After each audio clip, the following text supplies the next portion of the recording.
My Hero Academia. This is My Hero Academia, chapter 340, wherever this chapter title is. Oh, it's at the very end. I remember now. This is chapter 340, the story of how we all became heroes, part 3. So, last we left off, All Might was, just about to get into his plan to finally strike back against All for One. And we open with that, basically. We find out that Ragdoll of the Wild Wild Pussycats is there. The one with the search quirk that has been had the search quirk. Had did I say has? Yeah. Apologies. She don't have shit no more. She has nothing. I think you said the one with the search quirk, and yeah, I said the one with, and then Josh couldn't wait to say that she's powerless right now. She has no powers. But yeah, they're about to go into. She's got powers already, but not a quirk. Can you say that? She's got powers, just not quirks. Yeah. I don't know what her powers would be. But anyway, we get into the plan, and the plan is actually fairly simple. Overall, no matter what they do, whether it's plan A or plan B, the overall idea is to split up All for One and Shigaraki, so that it would, I guess, kind of weaken their overall power. Because, obviously, the closer they are together, All for One can still fight, apparently. So, they would rather take them on separately and somewhat weakened, but now that they're both not together, than together. And there are obviously some obstacles. Obviously, Dobby's there. There's also the other members of the Paranormal Liberation Movement, the League of Villains captains, I guess, and many, many more. And also the jailbroken villains. You name it, they got it. And of course, the only solution is the one thing we've been asking for this entire time: individual battles. We have to break them up one by one and individually battle them. Yeah, that's exactly what it is. They have to take down the strongholds of other villain groups. What are you not reading from this? He literally said, every one of our major enemies, major operatives, we must divide and conquer one by one. You're shaking your head at me with your whole body? Come on, man. Yes, again, that's how much I disagree with you. What do you mean? They're going up on every single one of them. And then bing, bang, boom, bada bing. They're going to win. Things are going to happen. Yeah, but it'll be really sad. They'll talk about justice. They'll gang up on them in the same way that, the Straw Hats are ganging up on Kaido's crew. At this point, they have so little resources compared to the League of Villains that they could easily pick people who match up with obstacles. You're gonna put Dobby versus Endeavor and Todoroki, and you could just keep dividing it from there, because there's a lot of shit that they have to take care of. There's a lot of people out there that these guys need to take care of.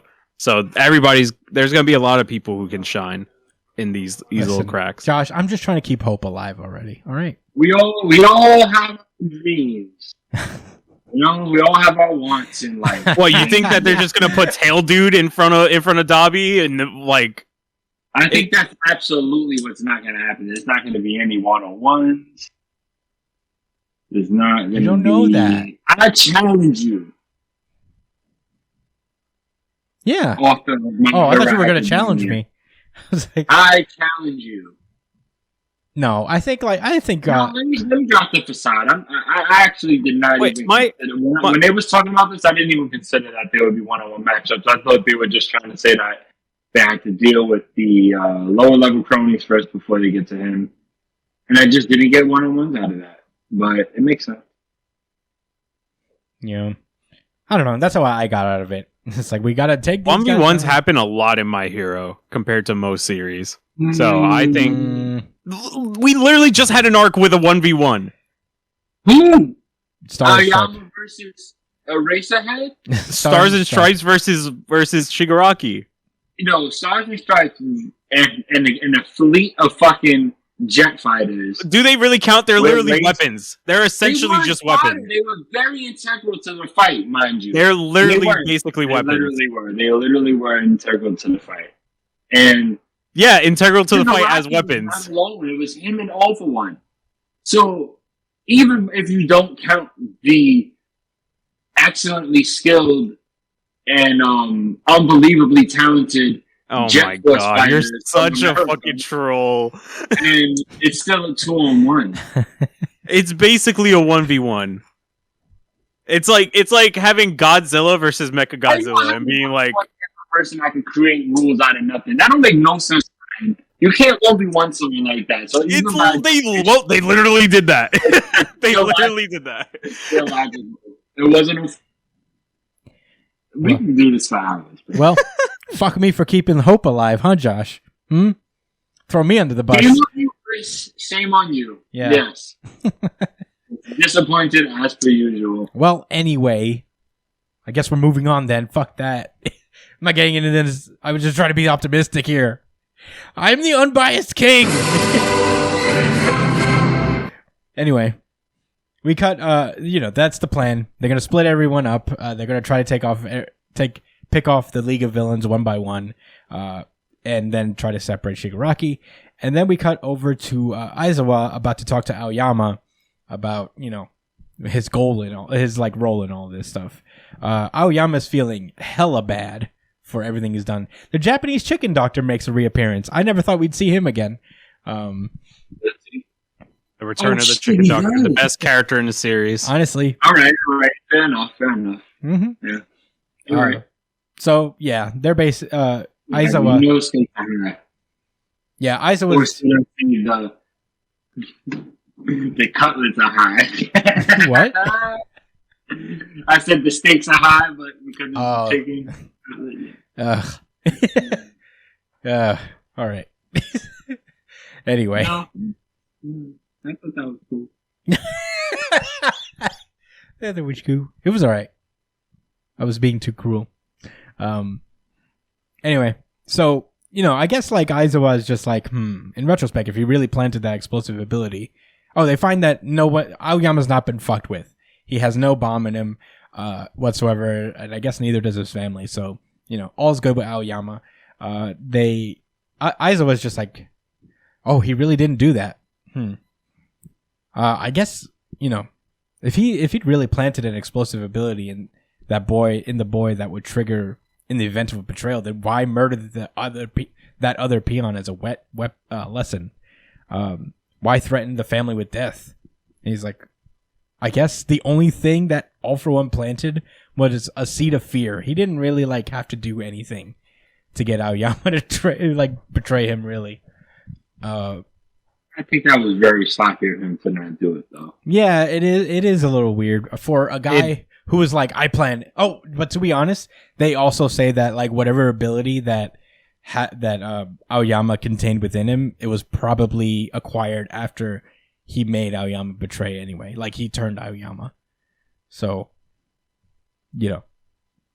I feel like that was definitely a thing that they also he got the job done regardless. He got everything he needed out of Aoyama.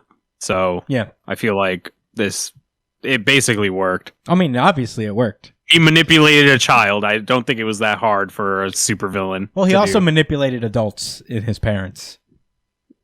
But he is a scary man with ultimate powers, so I don't think he really needs to be I put a bomb in you to scare somebody. Yeah, Aoyama's not about to revolt against the greatest villain of all time in this world. Yeah. So, yeah. Aizawa just looks at him and is you won't find many friends in life that'll stick up for you like that. So, what do you fear?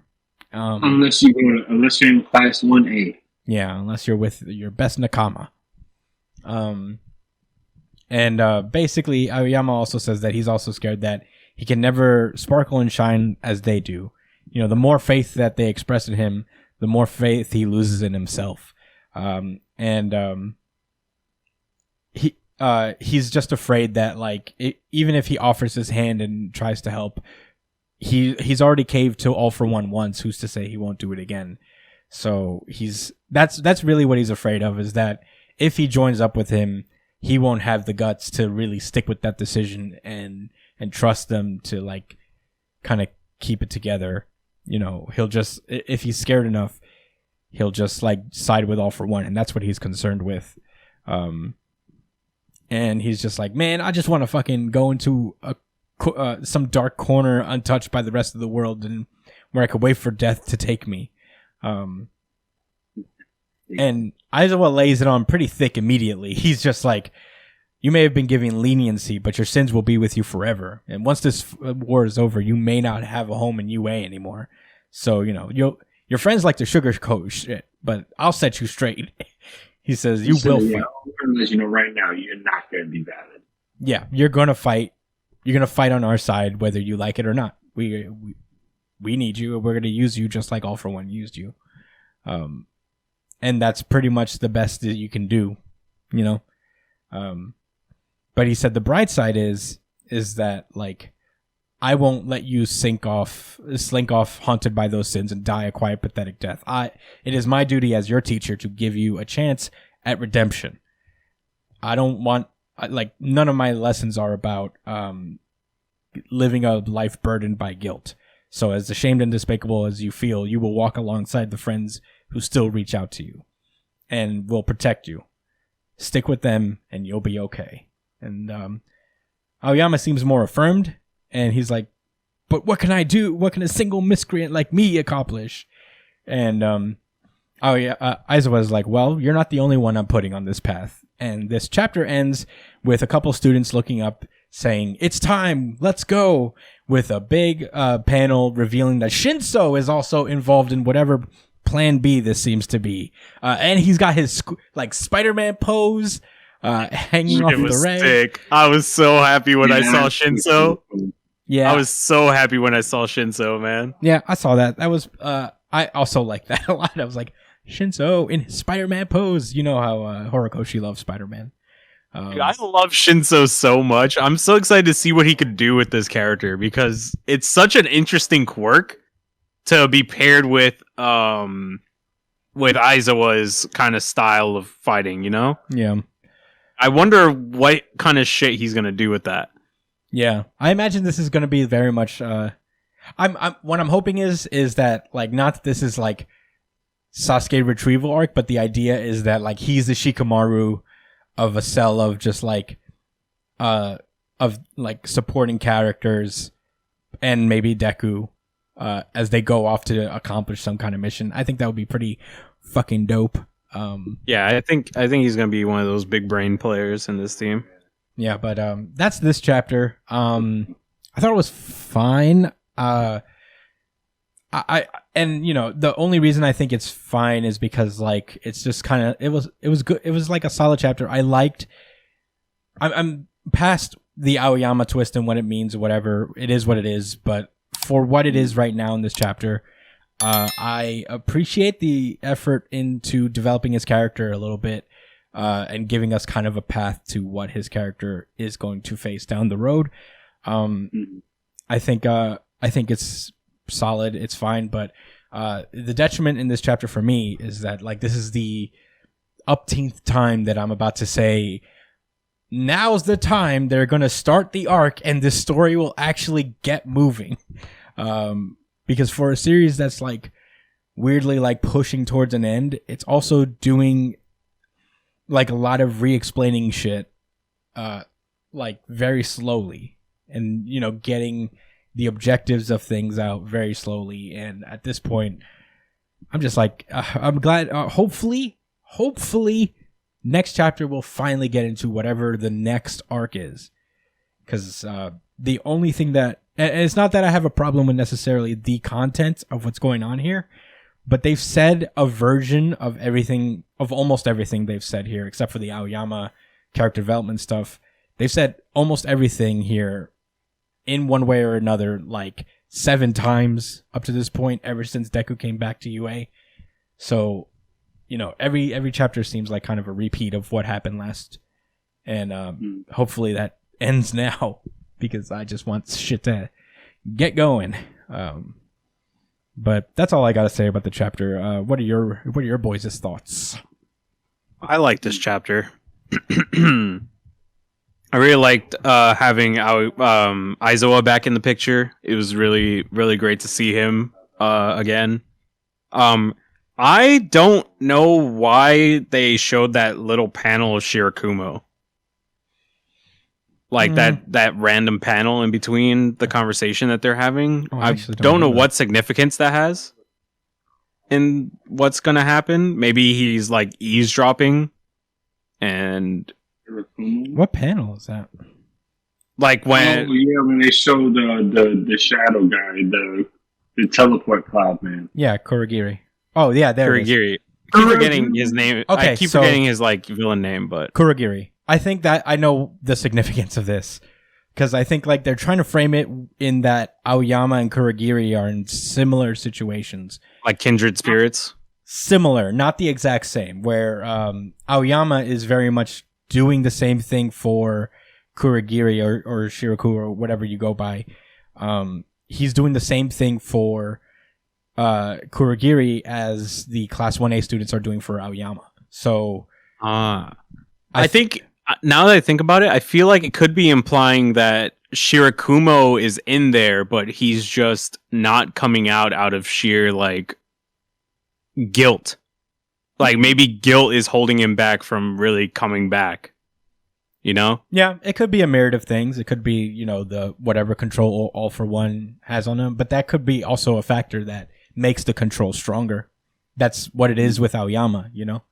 It's not just that like Aoyama's afraid of fighting All for One, is that like he's already just been controlled for so long by him at this point. It's hard to shake that kind of thing when somebody has that much of a grip of on your existence for that long, because he's been like Aoyama got his quirk when he was like a kid, when he was like younger than like 10 years younger than this. So that's how long All for One has been just kind of like around in his life.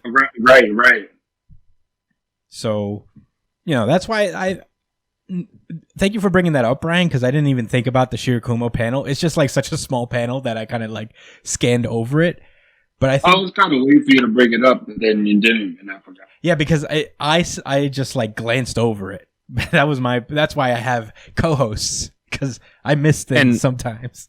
And also, I like that in that same page, when it's just Aizawa and Aoyama, they cut off Aoyama's waist to show that it's literally just the two of them, and All for One has no place in this conversation.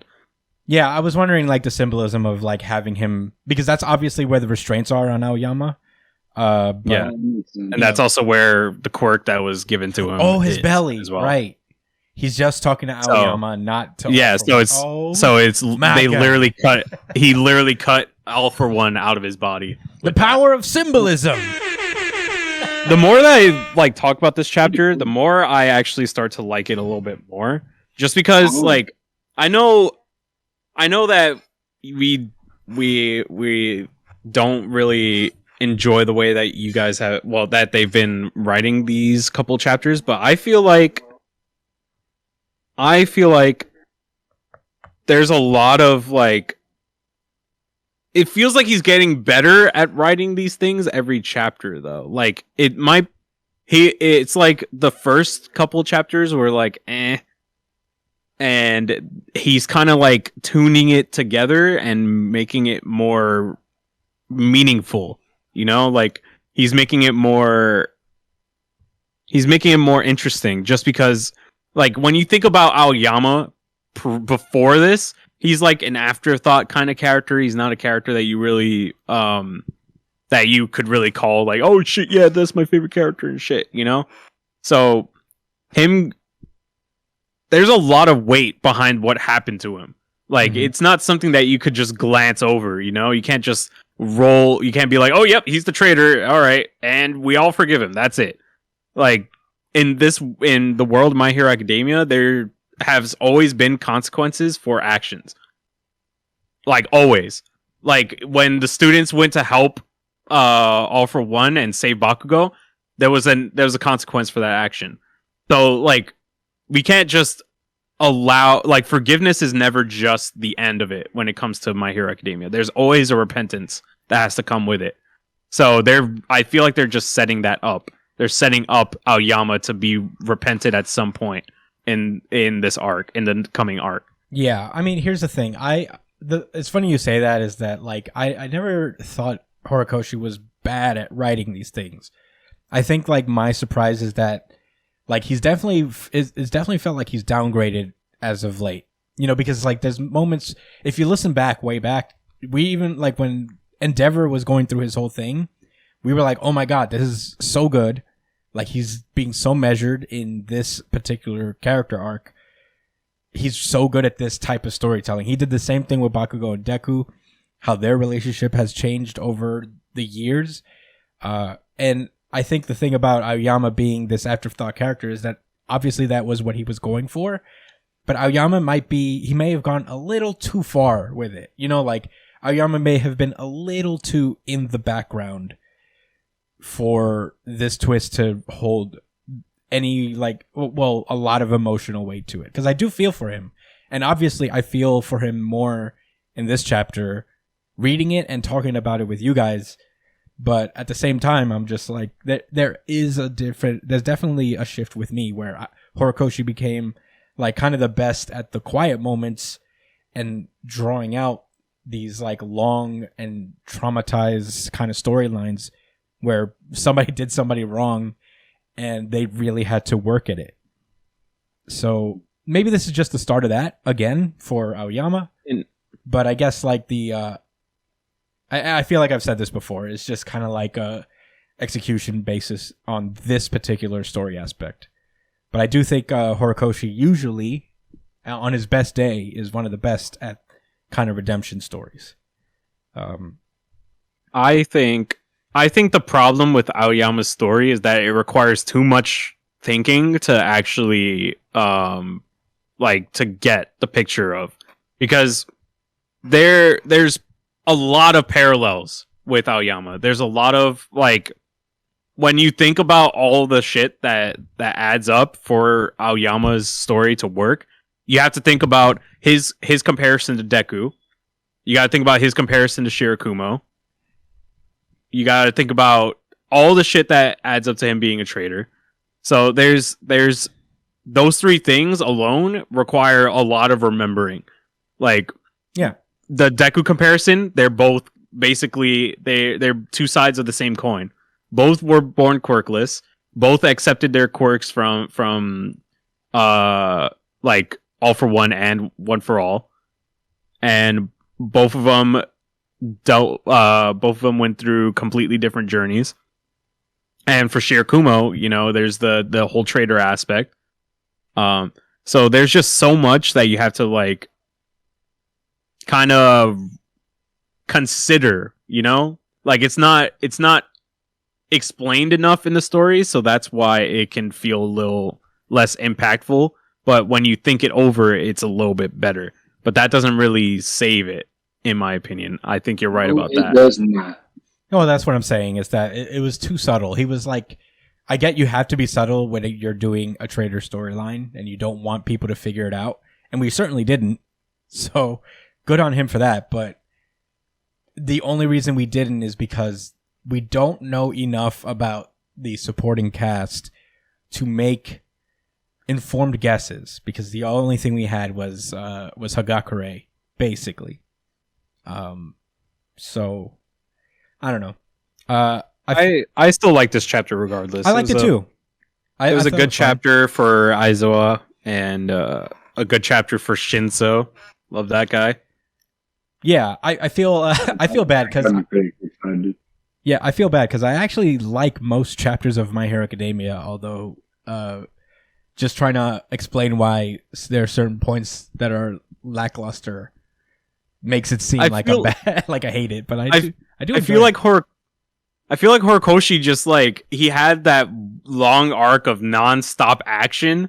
So I feel like he's like trying to remember how to character write again a little bit. He's like, oh shit, how do I write people again? Yeah, I don't know. It is interesting because the fallout of the paranormal liberation, and even the war itself, was a very strange shift for My Hero Academia. Not necessarily at all making it into a bad manga, but something happened there. No, there was a huge shift. Like right after the My Villain Academia arc ended, it just kind of took a weird shift. Yeah, and I guess I'm not like talking about in terms of, I guess like the overall like what the story is, but I guess like the narrative techniques and the way he tells the story, something flipped. But I don't know. We'll figure it out. I feel like hopefully down the road, Shinso arc, I'm here for it.